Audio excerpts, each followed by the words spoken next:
Hello friends, welcome back to the fact world. तो आज मैं आपको बताने वाला हूं इंडिया के सबसे बड़े कॉन यानी ठग के बारे में। एक पढ़ा लिखा इंसान जिसने वकालत की पढ़ाई करने के बाद ठगी को अपना पेशा बना लिया। 8 राज्यों में 100 से ज्यादा मामलों में पुलिस इस कॉन मैन को ढूंढ रही थी। 8 बार वो अलग अलग जेलों से फरार हो चुका था। एक ऐसा ठग जिसने ठगी के लिए राजीव गांधी से लेकर राष्ट्रपति राजेंद्र प्रसाद के नाम तक का इस्तेमाल किया। ये ठग और कोई नहीं, नटवर लाल था। और नटवर लाल का पूरा नाम मिथिलेश कुमार श्रीवास्तव था। मिथिलेश कुमार से नटवर लाल बनने की 2 अलग अलग कहानियां हैं। पहली कहानी यह है कि बिहार के सिवान जिले के बंगरा गांव का रहने वाला मिथिलेश कुमार श्रीवास्तव रिच लैंडलॉर्ड यानी अमीर जमींदार रघुनाथ प्रसाद का बड़ा बेटा था।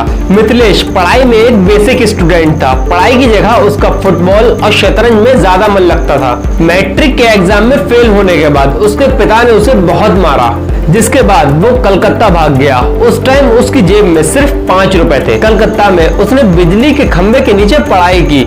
बाद में सेठ केशव राम नाम के एक बंदे ने मिथिलेश को अपने बेटे को पढ़ाने के लिए रख लिया। मिथिलेश ने सेठ से अंडर ग्रेजुएट स्टडी यानी स्नातक की पढ़ाई के लिए कुछ पैसे उधार मांगे, लेकिन सेठ ने इनकार कर दिया। और सेठ के इनकार करने की वजह से मिथिलेश चिढ़ गया और फिर मिथिलेश ने कॉटन नोट यानी रुई की गांठ खरीदने के नाम पर सेठ से 4.5 लाख रुपए ठग लिए। दूसरी कहानी यह है कि एक बार मिथिलेश के पड़ोसी ने उसको बैंक ड्राफ्ट जमा करने के लिए भेजा।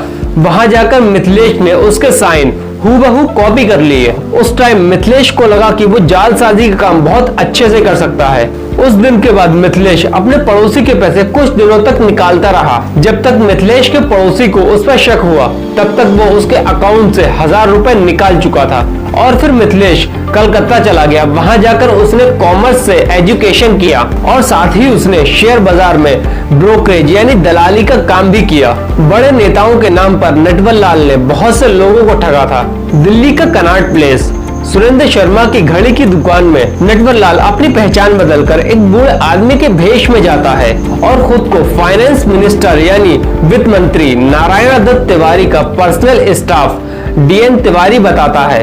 और वो दुकानदार से कहता है कि राजीव गांधी के दिन अच्छे नहीं चल रहे, इसलिए उन्होंने पार्टी के सभी सीनियर लोगों को सपोर्ट के लिए दिल्ली बुलाया है और मीटिंग में शामिल होने वाले सभी लोगों को वो गिफ्ट में घड़ी देना चाहते हैं। तो मुझे आपकी दुकान से 93 घड़ी चाहिए।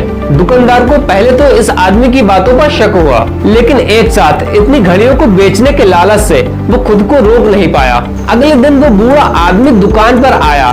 दुकानदार को घड़ी पैक करने को कहकर एक स्टाफ को अपने साथ नॉर्थ ब्लॉक ले गया। तो मैं आपको बता दूं कि नॉर्थ ब्लॉक वो जगह है जहां प्रधानमंत्री से लेकर बड़े बड़े अफसरों का ऑफिस होता है। वहां उसने स्टाफ को 35,935 रुपए का चेक दिया और जब दुकानदार ने उसे 2 दिन बाद बैंक में जमा किया तो बैंक वालों ने बताया कि चेक फर्जी है। फिर दुकानदार को समझ में आया कि वो बूढ़ा आदमी और कोई नहीं बल्कि नटवर लाल था। और इसके बाद फाइनेंस मिनिस्टर VP सिंह तो कभी बनारसी के जिला जज का नाम तो कभी यूपी के CM के नाम पर नटवर लाल अलग अलग शहरों में दुकानदारों को चूना लगाता रहा। नटवर लाल ने देश के बड़े बड़े हिस्टोरिक मॉन्यूमेंट्स यानी ऐतिहासिक धरोहर तक को बेच डाला।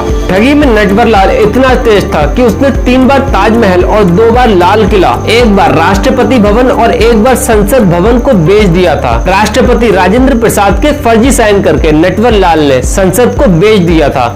जिस टाइम संसद को बेचा था उस टाइम सारे सांसद वही मौजूद थे। नटवर लाल की ठगी के ऊपर बॉलीवुड में कई फिल्में भी बन चुकी हैं। नटवर लाल ठगी से ढेरों पैसा कमाने के बाद अपने गांव भी गया। गांव के लोग नटवर लाल की ठगी पर कभी शर्मिंदा नहीं हुए, क्योंकि उनके हिसाब से नटवर लाल ने उन लोगों को शर्मिंदा करने वाला कोई काम भी नहीं किया था। वो तो बस बेईमान अमीरों को लूटता था और गरीबों की मदद करता था। सिंहभूम की अदालत ने नटवर लाल को 19 साल, दरभंगा की अदालत ने 17 साल की कैद और 2 लाख का जुर्माना। सिर्फ बिहार में नटवर लाल को 100 साल से ज्यादा की सजा सुनाई थी। अपनी जिंदगी के 20 साल नटवर लाल ने जेल में गुजारे थे। 2009 में नटवर लाल के वकील ने उसके खिलाफ दर्ज 100 मुकदमों को हटाने की याचिका दायर की थी। उस याचिका के हिसाब से नटवर लाल की मौत 25 जुलाई 2009 को हो चुकी थी। आप लोगों को ये वीडियो कैसी लगी हमें कमेंट में बताइए और अगर वीडियो अच्छी लगी हो तो लाइक कीजिए, शेयर कीजिए, सब्सक्राइब कीजिए और बेल आइकन आइकन ऑन कर लीजिए। और आप लोग हमें फेसबुक, इंस्टाग्राम और MX टकाटक पर भी फॉलो कर सकते हैं। ये रही मेरी आईडीज और इसका लिंक मैं आपको नीचे डिस्क्रिप्शन में भी दे दूंगा।